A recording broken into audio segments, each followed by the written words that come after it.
hoy, Horacio Berbisky.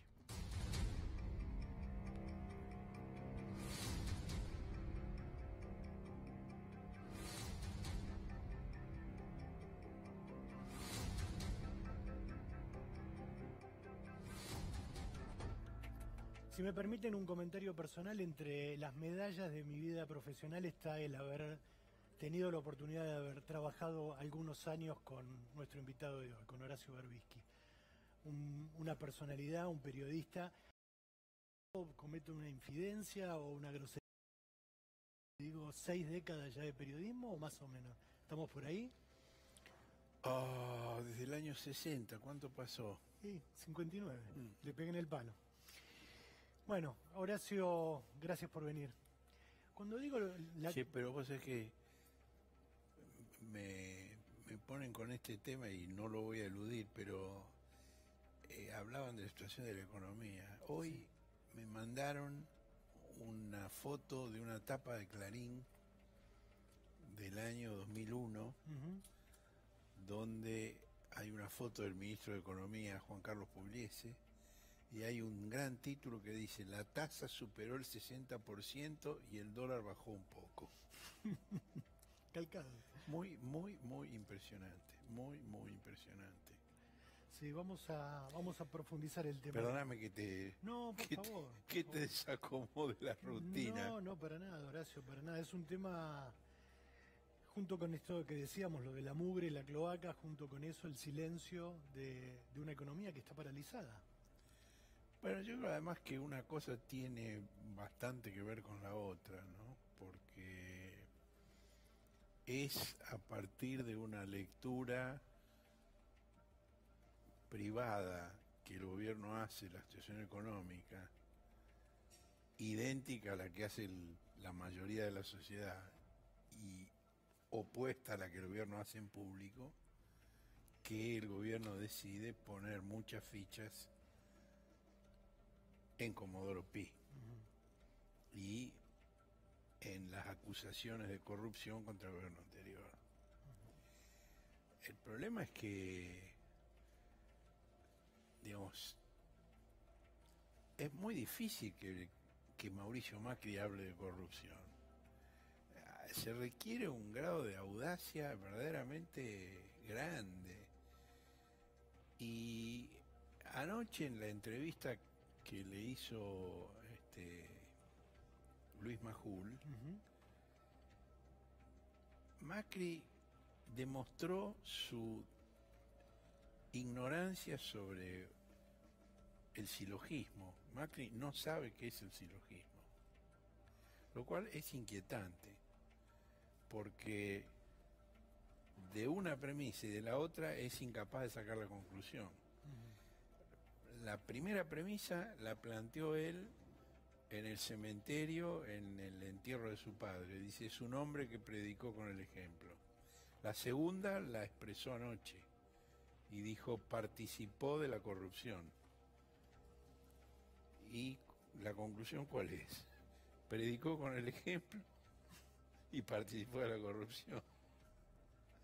Pero el presidente evidentemente no tiene aptitud para el silogismo. Ahora, me parece que la sociedad sí. Me parece que la sociedad sí, y es evidente que él forma parte de un esquema de corrupción que es anterior a su gobierno, por cierto, porque además él planteó el tema de la corrupción del padre en términos que quedaron oscurecidos ante la enormidad de cuestionar en forma tan brutal al padre 2 semanas después de la muerte. Digamos, eso dejó a todo el mundo, le cortó la respiración a todo el mundo, porque nunca se vio una cosa así. Digo, los hijos tienen por los padres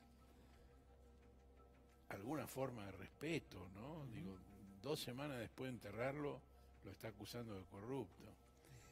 Pero, si no hubiera sido por la impresión que eso causó, hubiéramos podido reparar en que él utilizó el argumento clásico de los empresarios italianos frente al Mani Pulite y de los empresarios argentinos ahora, que es, fueron extorsionados. Ajá. Él lo que dijo es que hubo un esquema extorsivo del gobierno hacia los empresarios y que para poder trabajar tenían que ceder a la extorsión. Ahora, esto es obviamente falso, porque los clubes de empresas para participar en las licitaciones, los acuerdos previos, esta la ganás vos, esta la gano yo, vos te presentás a esta y la perdés, pero yo te compenso por abajo con una parte de mis ganancias y la del año que viene la ganás vos. Esto existe hace más de medio siglo en la Argentina. No lo inventó el kirchnerismo. No, no lo inventó el kirchnerismo, no lo inventó Macri. Macri fue un gran beneficiario de eso.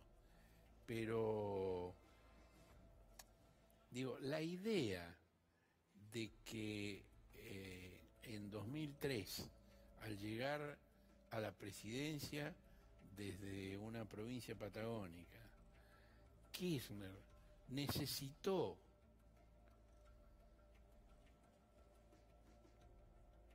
los empresarios necesitaron que Kirchner les explicara cómo era el esquema de corrupción, es un disparate. Si lo venían practicando ellos desde hacía décadas. Y cuál era el gobierno era indiferente. Hay una historia que contó Gabriela Cerruti en su libro El Jefe, de cuando Menem llega a la presidencia en el año 89 y con la ingenuidad del provinciano que recién llega, después de una primera comida con invitados que hay en Olivos, la esposa del presidente le pregunta a uno de los mozos cómo era antes esto. Y el mozo le dice, igual que ahora, señora, la única novedad son ustedes. Era así, era así. Entonces, la idea de que explicara cómo se hace, digamos, no resiste el análisis. Horacio, me quedé enganchado con lo que le dijiste del presidente y el silogismo. Y dijiste algo, la sociedad sí se da cuenta. ¿Vos crees que la sociedad se está dando cuenta? Bueno, la sociedad es una abstracción, igual que la gente o que el pueblo. Sí. Me parece que hay sectores muy grandes de la sociedad que se dan cuenta perfectamente de esto. Ahora, hay por parte del gobierno una exasperación que uno se pregunta a qué obedece. Porque cada vez el discurso está más divorciado de la realidad. Cada vez está más distanciado de la realidad. Entonces, ¿y por qué?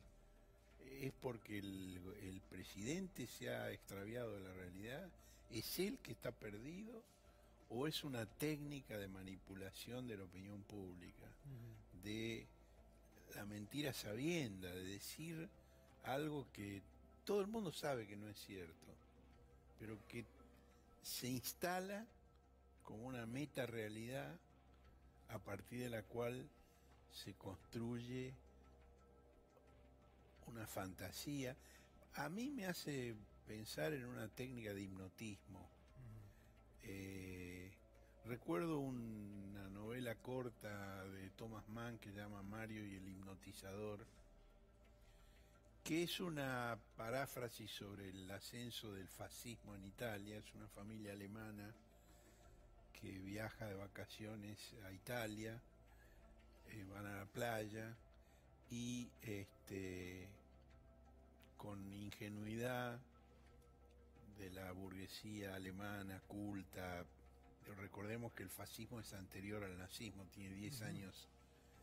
En aquella época Alemania todavía se jactaba de su cultura y le sacan la mallita a la nena para que se bañe desnuda en el mar. Y se arma en torno de eso todo y aparece un personaje que es el hipnotizador justamente, que es una paráfrasis de Mussolini claramente, ¿no? La técnica de Macri es otra. Yo no estoy tratando de comparar a Macri con Mussolini, no tienen ningún punto de contacto, absolutamente ninguno. Si bien Macri tiene punto de contacto con Berlusconi, que Berlusconi sí es un discípulo de Mussolini, pero no podemos hacer el carácter transitivo y llegar así de Mussolini a Berlusconi y a Macri. Macri es otra cosa. Pero sí hay una técnica de hipnotismo. Y es una técnica de hipnotismo que requiere de la participación fundamental de los medios de comunicación. Y ya estaba avanzada esa técnica en práctica durante el primer mandato de Cristina Fernández de Kirchner. A partir de la rebelión de las patronales agropecuarias en el año 8,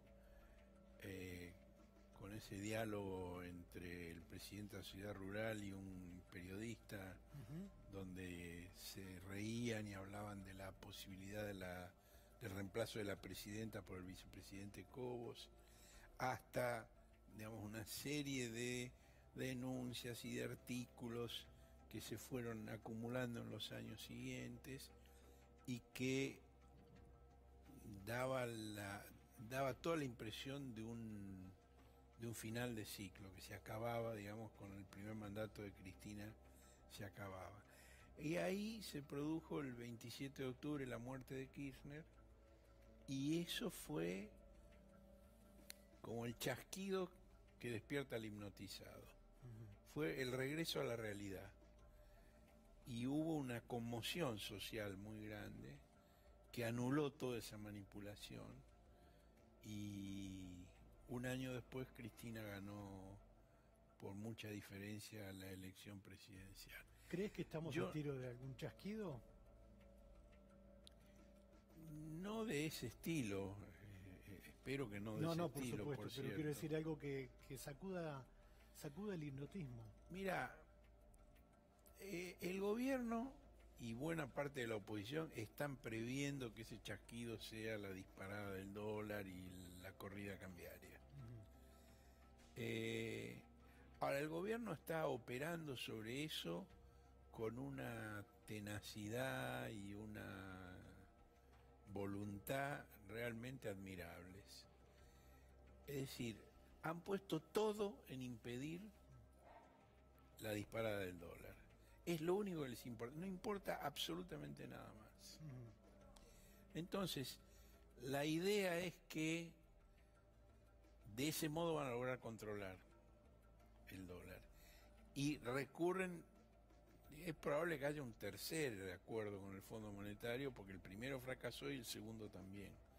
Y entonces no tienen otro recurso que el Fondo Monetario. Y el Fondo Monetario tiene, por instrucción del gobierno de Estados Unidos, la voluntad de ayudar a Macri a no caer... Hoy le aprobaron un desembolso importante, hoy. Sí, pero son los mismos desembolsos ya acordados, simplemente se adelantan. Claro. Es decir, se patea para más adelante. Y además le plantean que no puede timbiarse esa mosca para contener el dólar. Y el propio muñeco Duhovne dice, no, este dinero no es para contener el dólar, cuando todo el mundo sabe que no es para otra cosa. El fondo no le permite decirlo, pero sobre todo no le da una chequera indefinida para que lo haga. Es decir, con 9.600 millones de dólares, con 60 millones por día que le autorizan, si hay corrida no la paran. Pero yo intento decir otra cosa. Cuando toda la atención está puesta en un punto, la perdiz salta por otro lado, que no sabemos cuál es. El gobierno en estos días que puede ser la parálisis de la economía, el coma profundo en que han sumido la economía, y el gobierno lo que está haciendo es poner muchísima plata abajo. Es decir, están haciendo lo que en la época del menemismo se llamaba regar con lentejas, para contener. Ahora, están conteniendo abajo, pero ¿qué pasa con su base social? Están a los alaridos. Bueno, claro, justamente hoy el cierre de nuestro programa era eso, o sea, Macri contra la base electoral de Cambiemos. Por un lado, los jubilados. Mejor así hablar a los economistas de Comodoro Pi, los jubilados y la clase media. Y nosotros seguimos con esto. No, Horacio, Los a ver, jubilados de la clase hoy media. digo, el gobierno va con todo contra Ramos Padilla. O sea, el presidente ayer, Sí, el viernes Garabano, el presidente ayer y sí. hoy el pedido directamente ante el Consejo de la Magistratura de Bueno, juicio fue político. anunciado y hoy se concretó. Efectivamente, Garabano hizo el pedido ante el Maíquez, que es el representante ejecutivo, hizo el pedido ante el Consejo y acompañó carta de la comunicación de Macri instruyéndolo a él para hacer eso. Lo cual, digo, la posibilidad que tienen de que eso prospere es muy baja. En este momento está funcionando como bloque 8 consejeros que le impiden al gobierno lograr el número para prácticamente nada, que es lo que viene pasando desde que asumió el nuevo consejo. En el caso de Ramos Padilla, además, a ese grupo de consejeros es posible que se sumen otros. Es posible que se sume algún juez y es posible que se sume algún representante del radicalismo. Primero, porque el radicalismo está en una política de desmarque respecto de Macri. Si el de Macri es un gobierno fallido y nadie quiere estar demasiado cerca cuando la vuelta de campana produzca la succión hacia abajo. Y por otra parte, Ramos Padilla en realidad tiene más vínculo con el radicalismo que con la cámpora, aunque la diputada Carrió tenga mala información al respecto.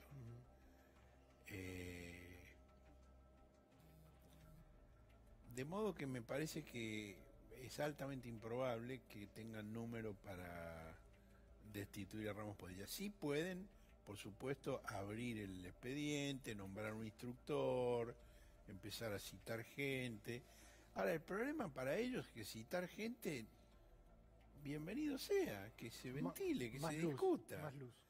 Y eso es contradictorio con lo que ellos necesitan. Ellos necesitan tapar, silenciar. Y un procedimiento en el Consejo de la Magistratura va a implicar lo contrario. No les va a dar el número, pero además van a dar una plataforma para que se ventile más profundamente todo lo que está ocurriendo y que es muy grave lo que está ocurriendo. Y van a seguir apareciendo cosas. Digo, porque este hombre de Alessio era un personaje muy importante. No era un loquito, como decía. No, para nada. Digamos, lo que pasa es que uno lo escucha y es tan bufonesco, es tan de película italiana, tan Alberto Sordi. Bueno, para los jóvenes que no saben quién es Alberto Sordi, es el modelo que imitó Alberto Olmedo en la Argentina. Y si no saben que es Alberto Olmedo, se joden por ser jóvenes. No hay que exagerar, ¿no? Digo, pero es tan bufonesco. Bueno, alguien hizo la comparación con algo muy conocido por los jóvenes, que es Capusotto. Me parece de Capusotto, ¿no? Que es una buena comparación, pero sin el matiz bufonesco, porque Capusotto no es bufonesco. No, claro. Capusotto es sutil, bueno, Sordi también lo era, ¿no? Y Olmedo también. No me voy a meter en un berenjena. Horacio, ¿cómo lo ves Stornelli? ¿Qué va a pasar con Stornelli? ¿Qué pensás que va a pasar? Bueno, están tratando de armar un equipo de varios fiscales para reemplazarlo. Vos decís que lo van a correr. Y me parece que es insostenible. Digo, la cantidad de cosas que están apareciendo, la cantidad de cosas que denunció Echevés, pero la cantidad de cosas que aparecieron en el allanamiento a D'Alessio y en la apertura de sus archivos, que lo comprometen a Stornelli con cosas muy pesadas. ¿Vos crees que van a aparecer cosas nuevas? Están apareciendo todo el tiempo cosas nuevas, pero con las que ya hay es suficiente. Digamos, esos diálogos con Montoto, con D'Alessio, hablando de extraer personas, de una operación entre Venezuela y la Argentina, entre Israel y Estados Unidos, son de una gravedad. Yo no quiero quitarle importancia a las causas, a las investigaciones de corrupción, que me parece que está bien que se hagan.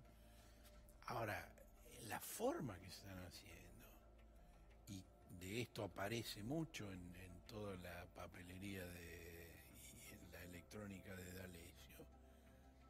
Digo, en primer lugar, a los imputados colaboradores no se cumple con la ley y no se les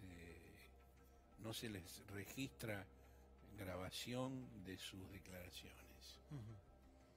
Eso ya es una irregularidad enorme. Pero además se los extorsiona para que digan tal o cual cosa. Se les dan declaraciones ya listas nada más que para la firma. Se los aprieta de mala manera en la fiscalía. Hay, bueno, varios empresarios que han hecho declaraciones en escribanías para dejar constancia de eso y para usarlo en el momento oportuno. Y esa es la preocupación por la cual Stornelli le plantea a D'Alessio las cámaras ocultas, para desacreditar a esos abogados. Uno es Ubeira, que es el defensor de Oscar Thomas, el exdirector de Yacyretá, que recordemos es el monumento a la corrupción en cuya construcción tuvo un rol destacadísimo la empresa familiar de los Macri, con participación directa de Mauricio Macri. Y segundo con Javier Landaburu.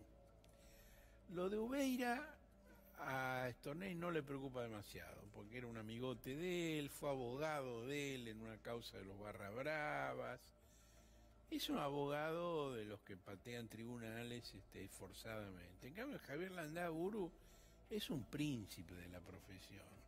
Es uno de los grandes estudios que atiende a clientes importantísimos e incluso a los Macri. Digo, es el abogado de Calcaterra, es el abogado de Sánchez Caballero, también es el abogado de los Macri.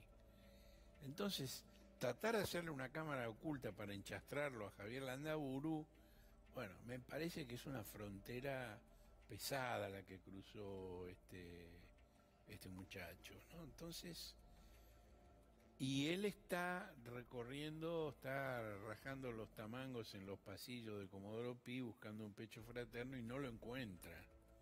No lo encuentra porque los que lo apoyaron en el Zenit lo eluden en el Nadir. Está de salida. Y ¿Qué crees que va a hacer la Corte? Si es que va a hacer algo. Mira, la Corte, yo no sé si esto no se va a resolver antes de que llegue a la Corte, porque está demasiado candente el tema para esperar los tiempos de la Corte. Mi opinión es que todo esto no hubiera sido posible sin la complicidad de las instancias superiores, de la Cámara Federal, de la Cámara de Casación Penal y de la Corte Suprema. Digo, Bonadío, el juez Bonadío, ha tenido banca, y en parte también el fiscal Stornelli, de la Cámara Federal, que han convalidado la irregularidad de los pronunciamientos. Dos jueces designados a dedo, que son Bruglia y Bertuzzi, que han sido colocados a dedo con esa finalidad allí, han convalidado la irregularidad de la toma de declaraciones a los arrepentidos. Y en la Cámara de Casación y la Corte Suprema le han dado respaldo a Bonadío. La Corte Suprema con su anterior presidente. Irurson en la Cámara Federal y Lorenzetti en la Corte Suprema le han dado respaldo a Bonadío. Ahora, el tema de las prisiones preventivas lo revisó la propia Cámara Federal en una resolución que D'Alessio tenía una semana antes que se firmara, y fue una de las cosas que le encontraron. La resolución por la cual se cambia la figura de modo de despegar a los empresarios y dejar únicamente a Clarence y Wagner y a Ferreira, y en cambio dejar nada más que a los funcionarios, a Clarence y a Wagner, y despegar al resto de los empresarios, con la idea de que fue cohecho pero que no fueron parte de la asociación ilícita, decir lo que está diciendo Macri, que los extorsionaron a ellos. Esa Lo tenía en su computadora. lo tenía D'Alessio en la computadora una semana antes de que se firmara. Horacio, gracias por venir, un lujo tenerte acá. Gracias a vos. Nosotros vamos a seguir con el tema, les decía, con la columna de José. Vamos a seguir hablando de la cloaca y de los sótanos de los servicios de inteligencia en la Argentina.